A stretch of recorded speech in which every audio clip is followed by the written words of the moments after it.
Hello everyone and welcome back to a new video. In this video, I'm going to show you guys how you can remove your card from your Shopify store. So if you guys want to learn how to do it, just follow the steps that I'm going to show you. As you can see guys, I'm right now on my Shopify store and this is how the homepage looks like.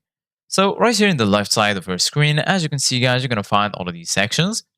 Here you're going to find the home section, orders, products. Right here you're going to find customers, content, analytics, and marketing and discount.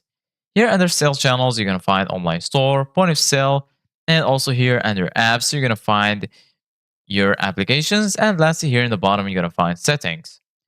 So basically, guys, right now, in order to be able to remove your card or your payment method, all you need to do, guys, is go to settings, give it a click, and then here you're going to find all of the different settings related to your online store.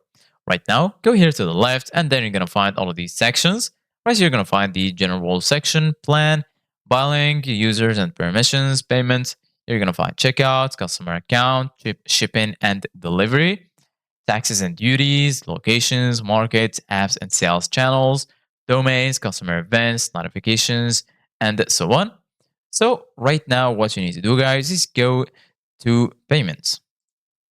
Once you click on payments, right here, as you can see, guys, you're going to find payments providers, supported payments methods. You're going to find payments capture method, manual payments method customization, and gift card expiration.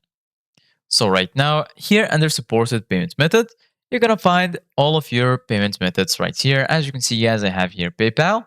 And here, as you can see, guys, you can add a payments method. Normally here, you're going to find a list that includes your card if you added it. So if you find your card right here, it's pretty easy to remove it. Just click on remove. You're going to find it here in the right. It's going to be red.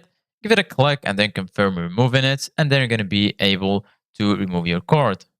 Thank you guys for watching. See you guys in the next video.